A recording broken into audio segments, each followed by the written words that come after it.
All right, let's get started. Hello, everyone, and welcome to the second installment of the Interstellar Probe Study webinar series. My name is James Mastandrea, and I am the Deputy Study Manager for the Interstellar Probe Study. Thank you very much for tuning into today's webinar. We have a wonderful presentation today that gives a Year 2 update of the Interstellar Probe Study.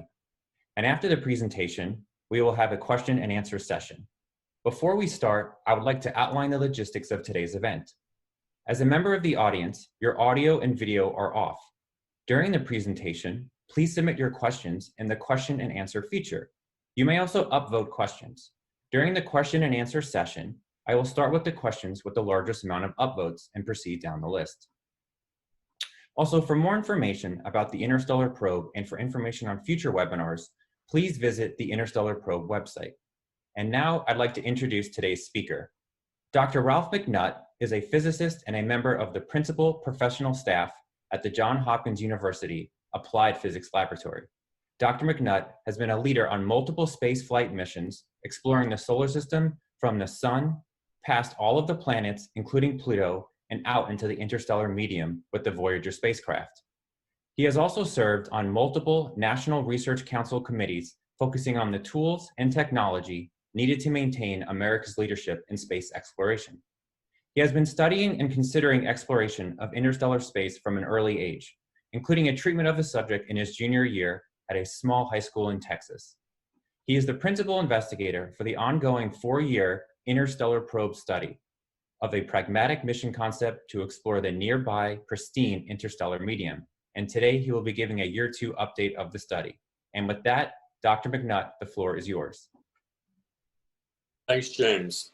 Good afternoon, everyone. So without ado, there we go. Thank you, James, to the first page. So this current study that's going on right now started back in the summer of 2018. We went through, gave a brief to NASA headquarters. This is all coming out of the Heliophysics Division of the Science Mission Directorate. They liked what they saw. And so we started up in the next phase back in the summer of 2019. Right now, what we're doing is work that's very similar to the early concept work that was done on Solar Probe at the Johns Hopkins University Applied Physics Laboratory between 2002 and 2004 that led to Parker Solar Probe that was launched coming up on 2 years ago now. So the output from all of this is going to be a technical report to be delivered to NASA headquarters late calendar year 2021 to help out as input to the next Solar and Space Physics Decadal Survey. Next, please. So you can ask what this is. It's called Interstellar Probe.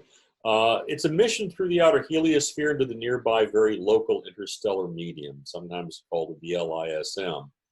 And the idea here is to look at what we can do with using today's technology to take this first explicit step onto the path of interstellar exploration, faster than the Voyagers, using more powerful launch vehicles. We've been focusing on the SLS, and I'll say some more about that, or a commercial equivalent.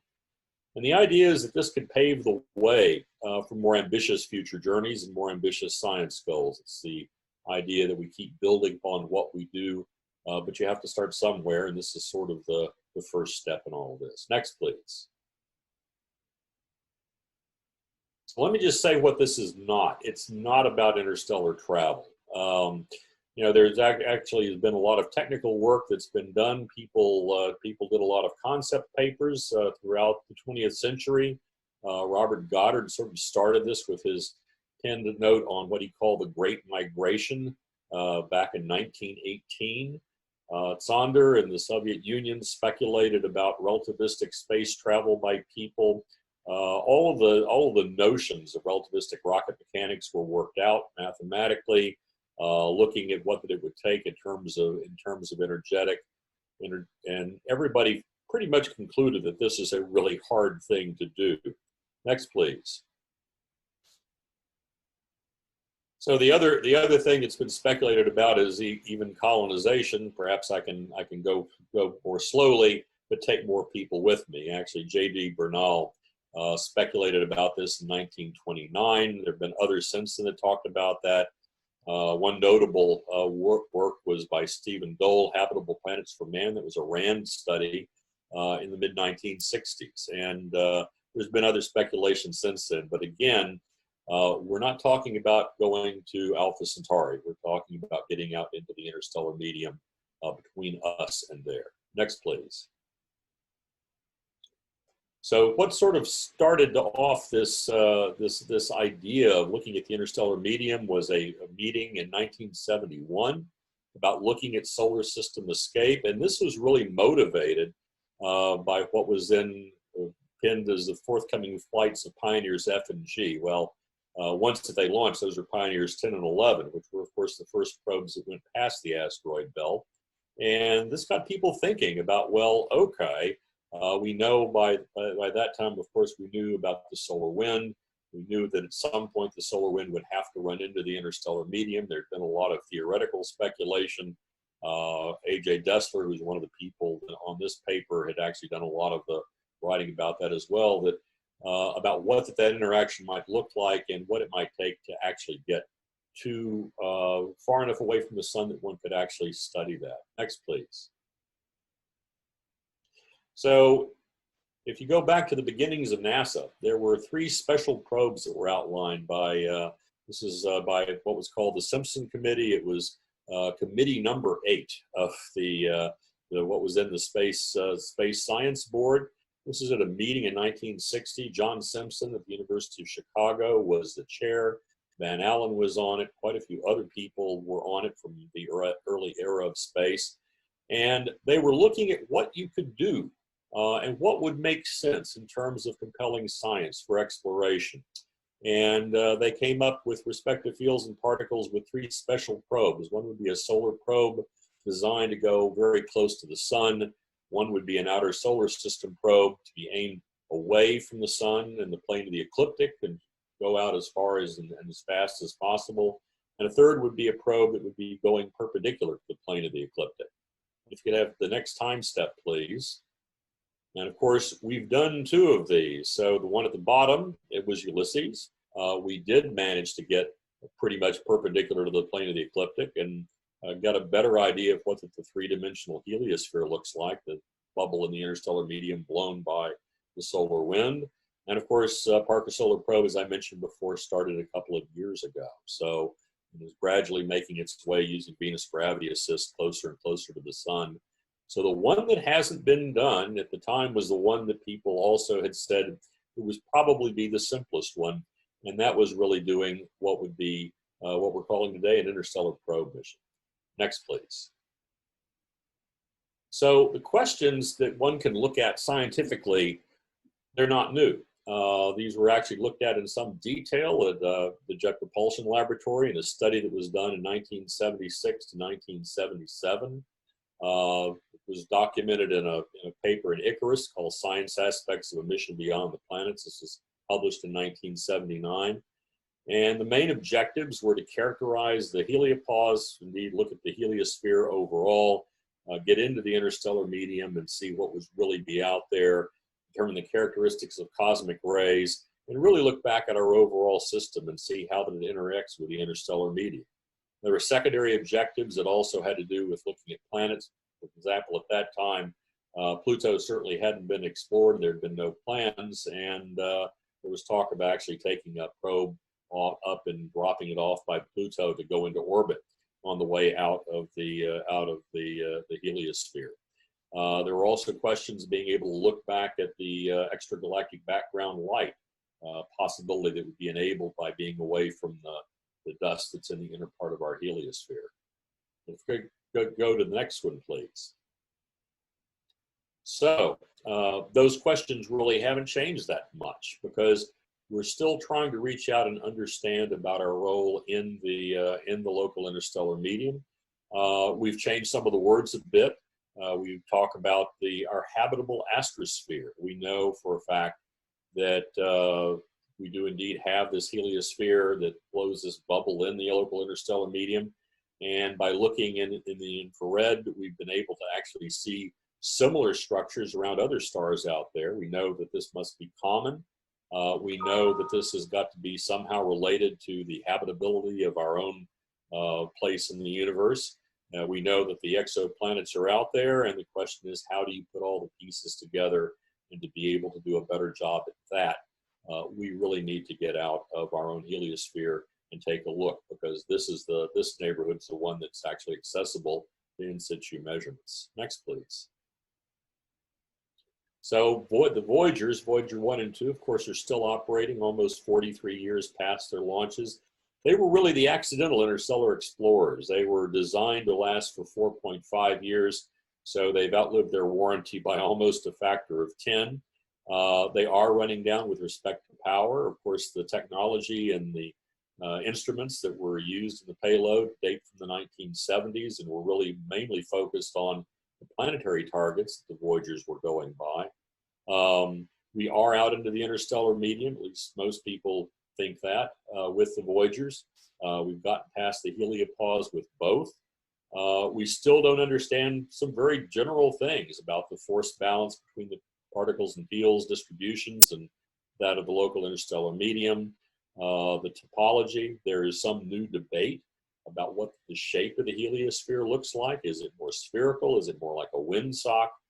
We know that there's some sort of a hydrogen wall out there, a buildup of neutral hydrogen due to the interaction. But again, we don't have a good feel for what globally that looks like. And we certainly have been able to see with the Voyagers a change in the amount of cosmic rays that going across the heliopause, and be able to see what that spectrum looks like outside of the heliosphere versus the amount of cosmic rays that leak into our own little bubble here in the interstellar medium. Next, please.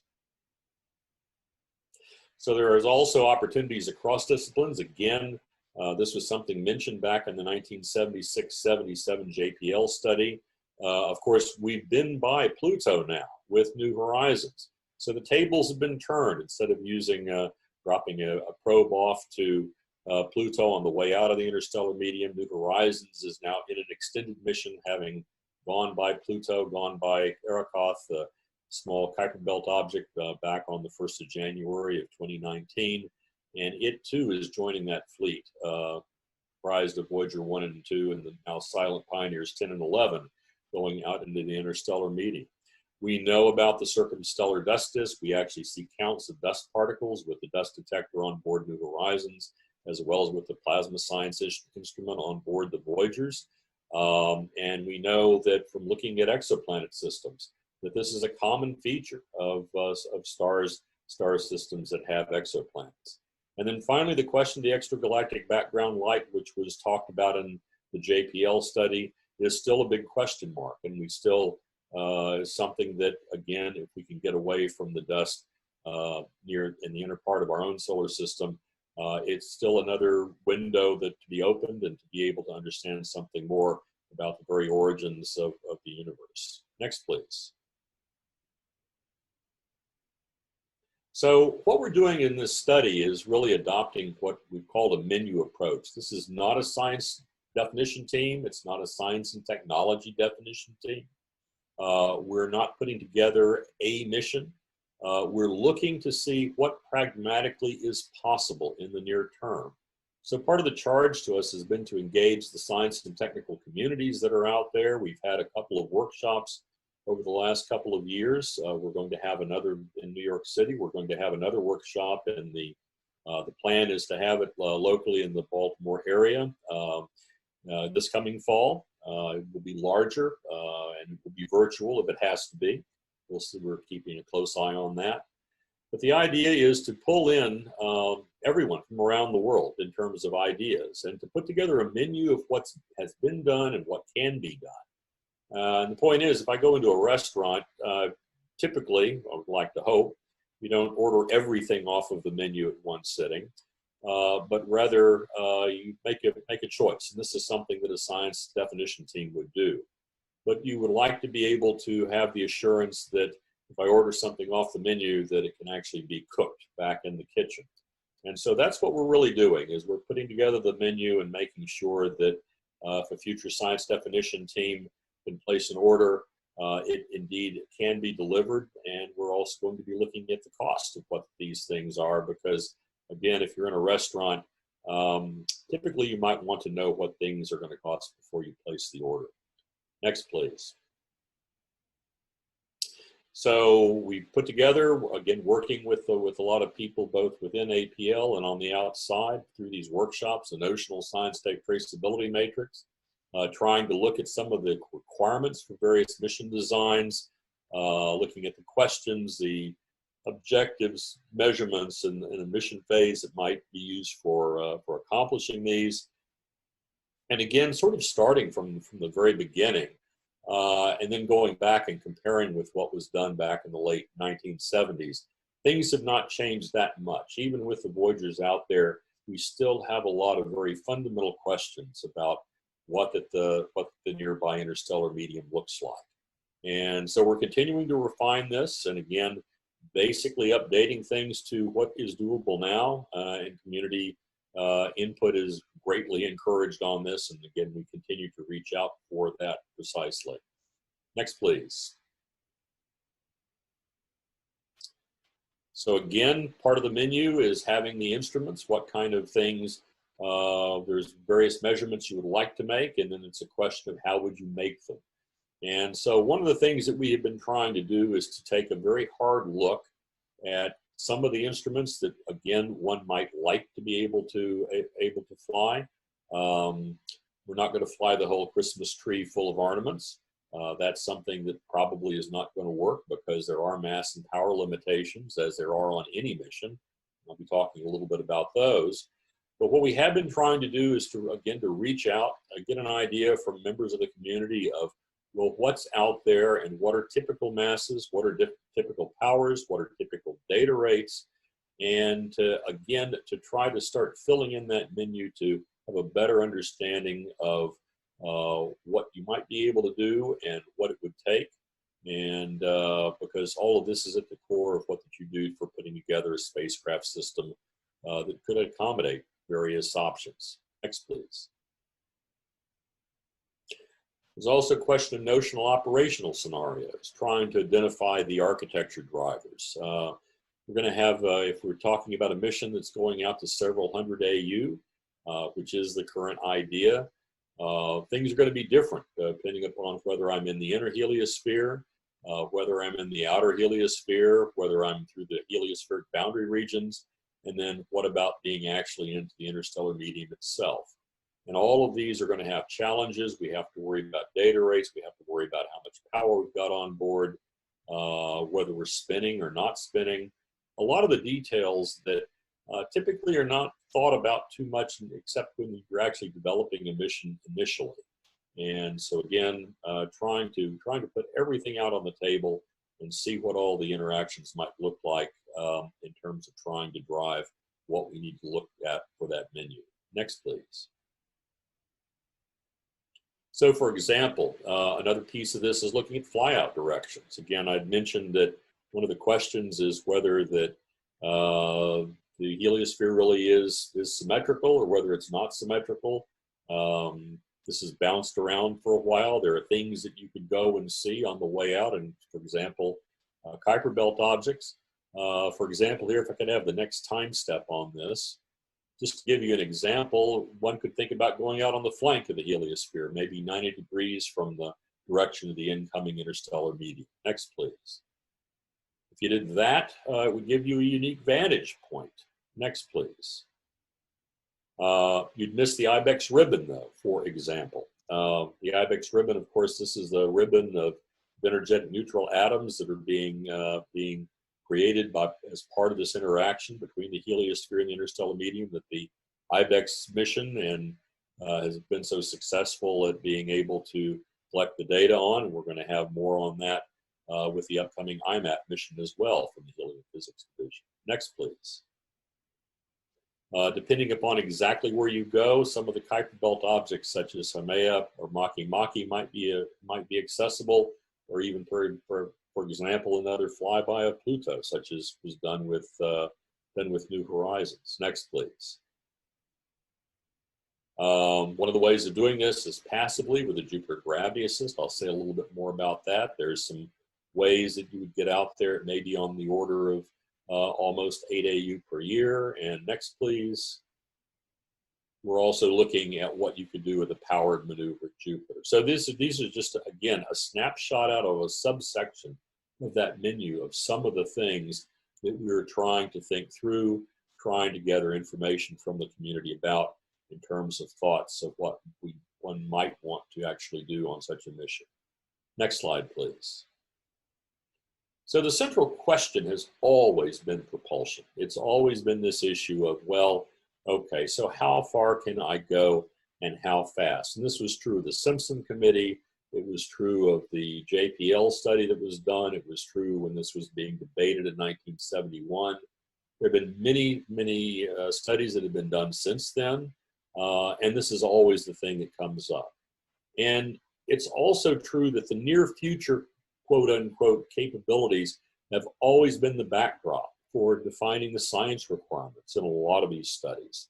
But the real issue really has been to unite compelling science with engineering and technical reality that you can do.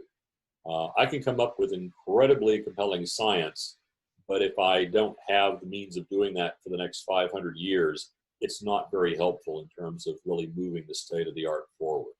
I have to somehow be able to pull those two competing things together to see what I can do with what compelling science that might be there. And that's what really we're trying to do in this study.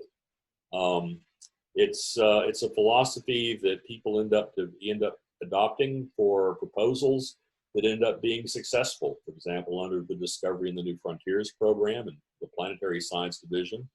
And it's also the philosophy that led from Solar Probe, the studies that were done in the early 2000s at APL, up through actually getting Parker Solar Probe launched in August of 2018. And that's the philosophy that we're adopting and applying here. Next, please. So the mission concepts we're looking at are all ballistic. We've looked at low thrust in space propulsion concepts, but they're all limited by the mass to power ratio of what the actual power plant is going to weigh and in terms of what it can take out. We're looking at 3 different options. These again are not new. One would just simply be to make use of a passive Jupiter gravity assist, going very close to Jupiter and using Jupiter's gravity to give me a very large increase in my flyout speed. Another one is to trade off and use an upper stage at Jupiter, and instead of going into orbit around Jupiter, which is what we've done with stages there before, but to actually fire the stage at closest approach to Jupiter and increase my speed that way. And there are some trades between those 2 options. And then finally, there's the so-called Oberth maneuver, a powered solar gravity assist. It also makes use of going by Jupiter to slow down, kill off my angular momentum going around the sun so I can drop into Jupiter, or drop into the sun rather, fire a rocket engine, and as Oberth pointed out in 1929, if one can do this, then potentially you can get out of the system very, very rapidly. But there are challenges. For example, and the obvious one that was pointed out by Oberth himself, you really have to think about the thermal environment. There's also a question of guidance and control. You have to worry about the fact that if I've got a solar shield that I'm now pointing toward the sun in order to keep my spacecraft from melting, and I fire my rocket engine as the fuel is being depleted, I'm changing the center of gravity of my system, and so now somehow I've got to control the system so that the thermal shield doesn't get off of the sun. And that's challenging, and it tends to add mass. So these are things that haven't really been looked at in detail in engineering studies that have been done before, but we're digging into those to really try to see what really is doable and where the physical limits really are. We've been looking at 22 different staging architectures. This has been based for the most part on the SLS. We have reached out to some of the commercial vendors, but there have been issues with, as one might guess, about the proprietary issues about some of the data that would be, that's really necessary for really looking at the space as much as we would like to in terms of the trades. We've looked at 5 different trajectory scenarios, so there's about 110 cases that we have been going through, again, mostly making use of the Space Launch System. We've been working with colleagues at Marshall Space Flight Center now for about 3 years. Been very, very helpful about helping us to know what's there, what kind of stages that we could add instead of going to the moon, as will Artemis without additional upper stages, and really trying to explore what could be done. Next, please. Just for one example, we've actually gone through. These are diagrams giving you an idea of what the upper shroud area of the SLS looks like. We've actually done mapping diagrams looking at various upper stages. 2, 3, 4, 5, 6. Here's six of the configurations here. And for example, just even mapping out what kind of residual volume that there is for being able to put a spacecraft. Again, things that typically are relegated to very detailed engineering studies, aren't necessarily out there in public until one has worked through a variety of point designs. But we're doing all of that right now. Next, please. The other thing that we've taken a look at is if you're going to use a Jupiter gravity assist, and the reason for doing that is that you can increase your speed by a lot if you go by Jupiter. But of course, you're also limiting exactly where that you can go for a fixed point on the sky, because it takes Jupiter 11.86 Earth years to actually make one revolution about the sun. So if I'm going by Jupiter and I'm going to optimize my speed going out, I have to pick some time that corresponds to that heliospheric longitude in order to do the launch. And so again, that's across almost a 12-year period. That's mapped out here across the x-axis, again corresponding to the ecliptic longitude. I'm always going to be able to pick up more speed if I'm closer to the plane of the ecliptic, just simply because I can make better use of Jupiter's orbital velocity vector as I get swept around by Jupiter going around the sun. So these contours are plotting what my asymptotic speed out of the solar system would be. You can see that these are clumped together. The sort of islands are spaced about 13 months apart. That's the synodic period of Jupiter as seen from the Earth, because in order to make good use of these gravity assist trajectories, I need to have the Earth and Jupiter aligned correctly. And so the redder areas correspond to faster flyout speeds. And if I could go to the next one, please. So in terms of doing that, I have to somehow have some knowledge of what my overall mass is for my spacecraft, and that devolves down to what the mass is for my payload. So again, with respect to this menu outlook, we've had to do some parameterization. We're looking at various options. The options really are looking at sorts of payloads I might have from a heliophysics core payload. I might have an augmentation of maybe having a camera for looking at a Kuiper belt object on the way out of the heliosphere. We've labeled that as a planetary augmentation. And we've also been taking a look at what we call an astrophysics augmentation. It would be something that would enable me to perhaps actually image our own dust disk as on the way out, looking back in, as one does with exoplanets, looking from the Earth out, and also be able to take a look at the extragalactic background light, which I'd also mentioned, which would be accessible along the journey of a probe well outside of the heliosphere. We parameterize these in terms of payload masses of 40, 80, and 120 kilograms. For reference, the Voyager payload was at about a little over 100. The New Horizons payload was a little under 40, and the Pioneer 10 payload was at about 25. And of course, as I go up in mass, the flyout speed that I can get that corresponds to the previous diagram is going to go down. So we've split these up into looking at, again, looking at a core payload. Right now, we're concentrating on the 80 kilogram case for an in situ plasma physics payload. That's the green bar that's in the third column. There are other columns that are out here because depending upon whether that I want to go by a Kuiper belt object, whether I want to have a dust analyzer, what kind of plasma wave measurements that I want to make, all of a sudden these can turn into drivers very rapidly in terms of the mass and the propellant needs and the guidance and control needs that I need on my spacecraft. And so again, trying to cast the net very widely in terms of what sort of options that we might have. Next, please. So engineering requirements always bound the box on what's possible with a mission. And you have to start somewhere. And so we have 4 main engineering requirements that frame the study. These don't necessarily locate a given point, but rather give us a box with outer limits. And so these have to be taken as being independent of each other as a starting point.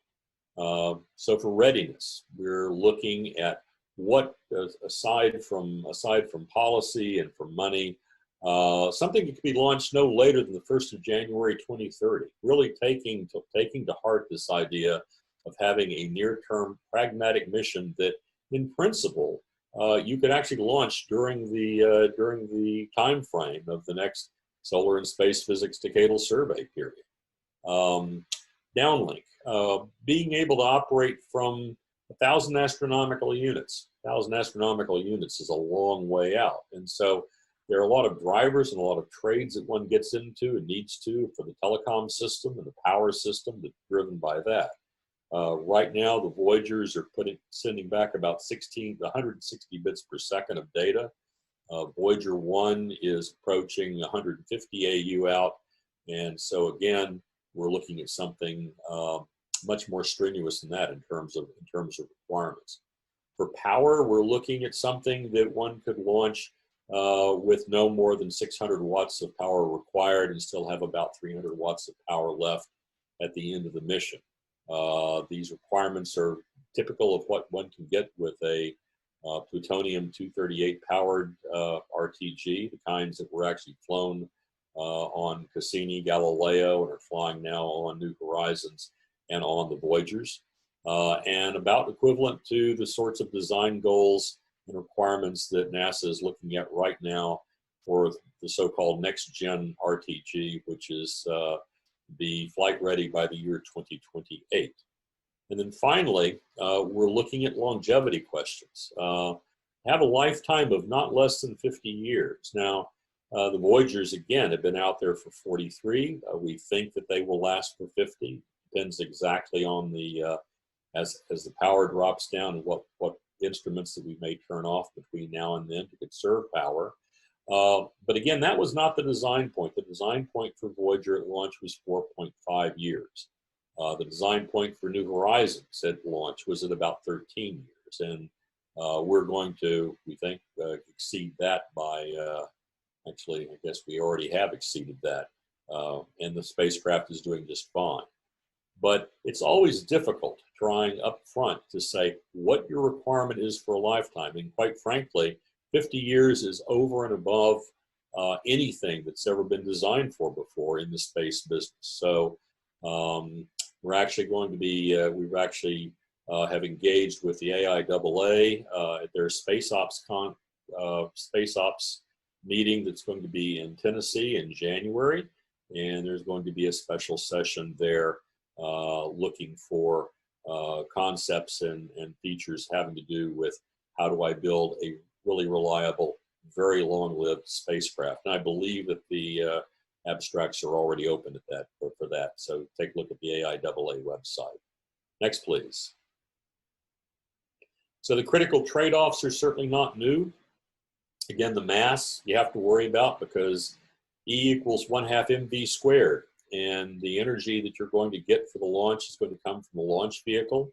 And we're going to be looking with the SLS and some upper stages at the most you can possibly get. And that means that as the mass of the payload goes up, the mass of the spacecraft goes up, and the speed that I can fly out of the system will come down. So intimately, at some level, there is a trade between what kind of science you're going to do and how much, and how fast that you can actually leave the system. So that's one of the things that we're taking a close look at, being able to quantify what those trade-offs look like. Communication, we're not looking at optical comm, and the reason for that is that optical comm is a great idea if you can point your spacecraft well enough. And I'll say a little bit more about that, but it turns out that is actually a challenge at these very, very large distances. And so there's a question of how well you can point versus the data rate. But in any event, we're focusing on radio frequency communications and what we know will work and can be made to work with appropriate extrapolations in terms of how we're doing with efficiencies on some of the subsystems. Next, please. And for example, with respect to telecommunications, of course, we're developing Ka-band. Ka-band was important for getting data back from Cassini. X-band is what's used on the Voyagers. And the figure that's onto the right of the screen gives you an idea of what the normalized data rate looks like for Ka-band versus X-band as a function of the pointing area. And typically for a spin-stabilized spacecraft, something we put New Horizons in most of the time, is something that is usually more user-friendly for fields and particles measurements, and was used, for example, on Ulysses. You have problems with being able to point very accurately. It turns out that right now the current pointing capability is about 0.2 degrees. And if you look at this chart, you'll see that if the best I can do with the pointing accuracy is about 0.2 degrees, I actually win out with X-band most of the time in terms of what sort of a data rate downlink that I can get. The break-even point is having a capability of about 0.08 degrees. And you can say, well, but Cassini did that, but Cassini had reaction wheels. And reaction wheels will not last for 50 years. So this is one of the trade points, again, that we're looking at about how these various requirements very subtly interact with each other in terms of actually trying to put together an overall system that can deliver on maximizing the science from these extreme distances away from us out in space. Next, please. Again, the enabling technologies are not new. I've already hinted at this. The GPHS RTGs and the MHW RTGs that are powering the Voyagers right now, these are not new technologies. The converters that are used are not new technologies, but they are tried and true, and we know how to make them work. Again, the aim point for the next generation RTG is to be able to do it at least as well as these. The current MMRTGs are not as efficient, and they have a much faster decay rate or degradation rate of the converters. So one of the things that, again, one of the aim points for the next gen RTG effort is to get back to where we were with these older units, which simply have to be in a very hard vacuum to operate. Again, propulsion and launch vehicles, they really are the keys for implementation. And we are looking at the cargo version of the SLS Block 2. This is the sort of vehicle that will be developed for being able to take larger loads of cargo to the surface of the moon as part of the Artemis program as we build up a human presence to stay on the surface of the moon. Except here, instead of flying a lot of cargo, we're talking about flying a couple of upper stages along with a very much smaller spacecraft. Next, please. So right now, where we are with all of this, again, we started back in, sort of started with a vengeance with the engineering side in the fall of 2019 with our workshop, looking at the science, looking at the ConOps, again, really polling the community. Since then, we've been engaged in a number of engineering studies that, again, are focused on longevity, focused on instruments, focused on the trajectory and launch vehicle, focused on the communications, the guidance and control system trades, focused on looking at the heat shield and really trying to dive deeply into finding out to what extent that that an Oberth maneuver at the sun would really be possible. And by the time that I put all of the pieces together to enable that to be flown, do I end up still coming out ahead or not? So we're deeply in the midst of those trade studies. We're also deeply in the middle of looking at various mechanical layouts. We've got a a preliminary block diagram for the spacecraft. We're starting to look at the trades if we're one to put instruments with fields of view with respect to the high gain antenna. That's something that's going to dominate the spacecraft, as it has dominated Cassini and the Voyagers and New Horizons, and indeed as it dominates anything that you're trying to get data back from these very, very far distances. And finally, again, as I touched upon, the power. Now, the plan is that by the mid to late summer, we'll be pulling all of these pieces together with a concurrent engineering study. We'll have an interim report. We will be reporting out at various meetings and at the workshop coming up this fall, using that as input to make some changes as needed, iterate through the system, and again, in the process of trying to educate the worldwide community on what is and is not doable, pulling in the information from that same community in terms of what the priorities might be to make sure that we haven't missed any of the points.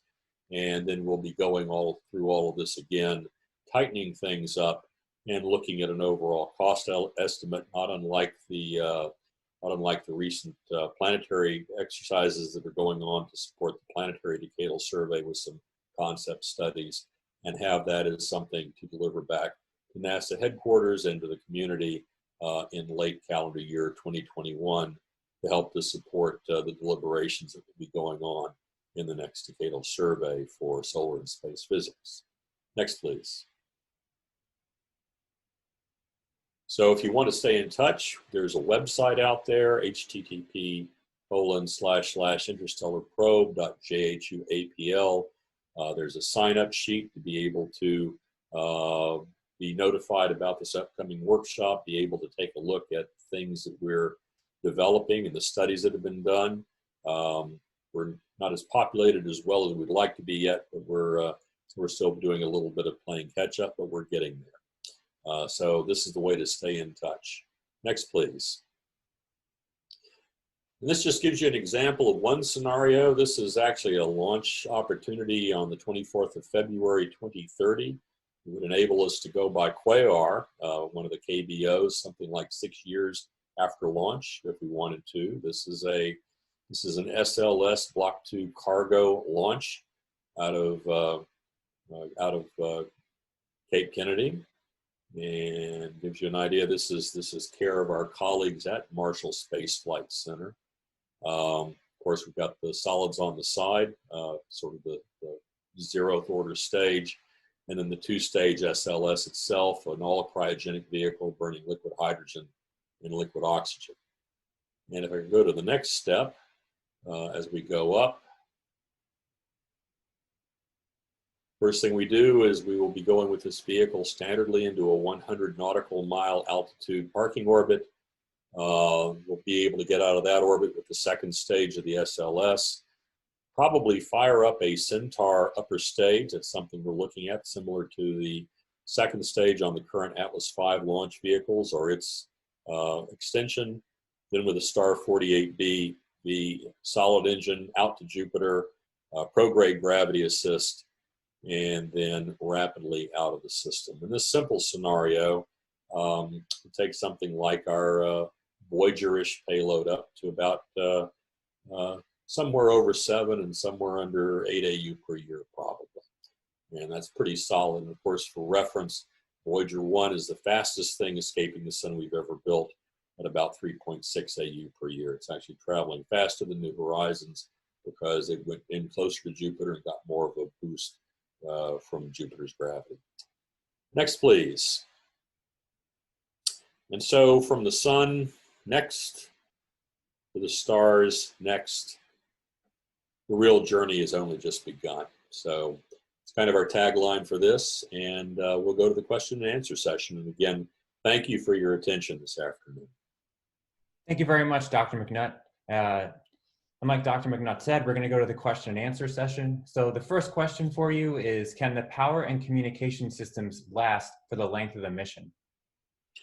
Well, that's one of the things that we're taking a close look at. We think that it's doable.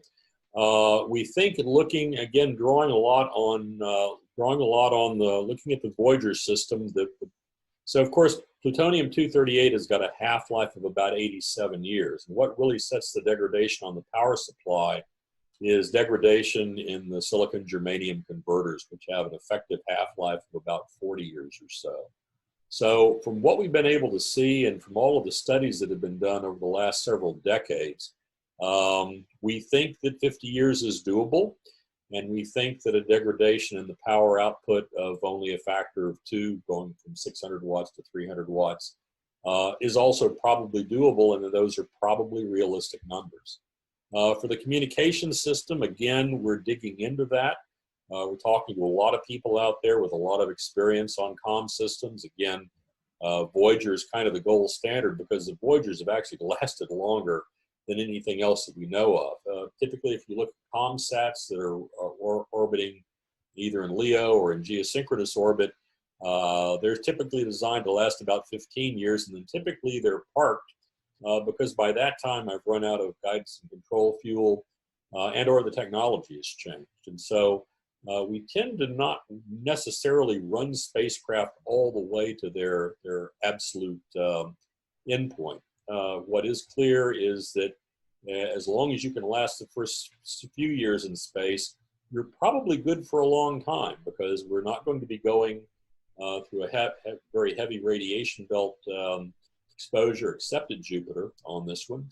And so overall, the environment's pretty benign. So we think we're going to be okay, but we're taking a really close look at it. All right, thanks, Dr. McNutt. So the next question is by David Corrin, and I'll note too that Wayne Schley, who's actually running the numbers on this, has some interesting feedback in the Q&A box, but I'll let Dr. McNutt also give this feedback. And the question is, if a JGA trajectory is used, could carefully timed flybys of large Jovian moons on the inbound/outbound side of the JGA further increase the speed for the mission? The moons don't have enough mass to actually really increase the speed that much.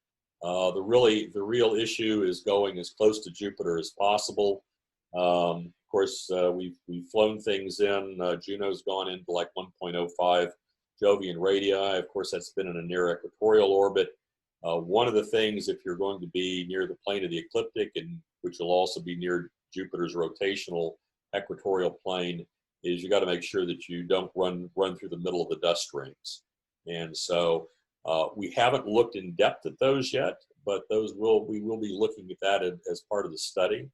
And I don't know if Wayne is on out there and wants to comment or not. Unfortunately, with the setup, Wayne can't comment right now. Okay. So I would just, yeah. If I've made any mistakes, I'm sure he will correct me, and that will be fine.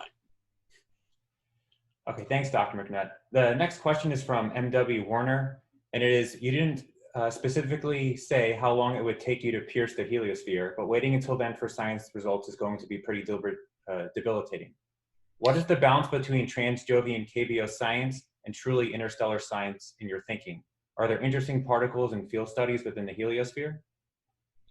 Oh, and the answer to that is, oh, absolutely. I mean, what we're talking about here is going to be we'll have a flyout from Earth to Jupiter. Will take probably on most of these trajectories something from not more than 9 months, and some of them as low as 7, depending upon how big of a mass that we have.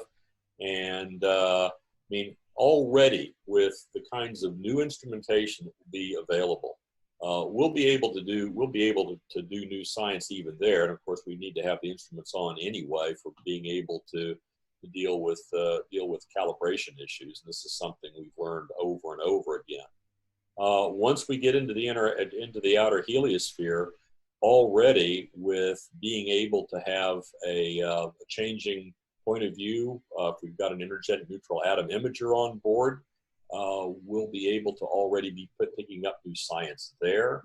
The expectation is with the kind of instrumentation that you would want anyway for particles and plasma to be looking at the near interstellar medium, that you're going to want to, you're already going to be making some interesting observations. I mean, you have to keep in mind that we've only had, again, 5 spacecraft that have gotten through this realm of the heliosphere. And that those are all 5 one-dimensional cuts. And we're always learning something different every time we go. You go through different regions at different phases in the solar cycle, which of course is about 11 years. And so it's, you know, it's not like a planetary encounter. You're actually doing the science along the way. And so it's not as if that you're going to wait for 50 years and then have the great aha moment and you're not going to learn anything on the way out. I mean, already right now with the New Horizons mission, we're learning things about the outer heliosphere and the outer solar wind that are brand new because the instrumentation on the Voyagers simply wasn't good enough to be able to make the measurements. So it really is all about a voyage. It's not just about a destination. Okay, we have time for one more question, and that is, how much could be gained by developing a folding/expanding antenna that results in an antenna that's larger than 5 meters? Well, we're taking a look at that too. And there's a lot of trades with respect to worrying about unfurling your antenna, of course, and about worrying about the launch loads on the antenna. There had been a lot of developments that have been made in antenna structures since of course, I think everybody's familiar with the issues about the antenna on Galileo not unfolding, and so as a result, we ended up having much reduced data rate from that mission from Jupiter. So it's certainly some sort of an unfolding mesh antenna is certainly something that is in the trade space, and we're looking at. You have to worry about again how well that you can point it, how well that you can deploy it. Because you have these very, very small angles that you've got to develop. We've talked some about being able to effectively shim it, if you will, electronically. And so this is part of the ongoing engineering trades that are going on. And it's a focus of a lot of discussion and debate and study right now. So we'll have more to say about that this fall at the next workshop. All right, that's all the time we have for today. Thank you very much, Dr. McNutt, and thank you all for attending today's webinar. The next webinar will be on Thursday, June 11th at noon Eastern Time, titled Our Boundary to the Interstellar Space, a New Regime of Space Physics, where we will have a panel discussion by Dr. Elena Pavornikova, the lead scientist for heliophysics for the Interstellar Probe study, Professor Merav Ofer, from the Department of Astronomy at Boston University, and Dr. Jamie Rankin, a space physics postdoctoral research associate at Princeton University. Please visit the Interstellar Probe website for more information about the study and to view information on future webinars and events. Also, please consider signing up for our listserv under the Community Involvement section of the website to make sure that you're getting the latest information on upcoming webinars and events. Thanks for joining us and have a wonderful day.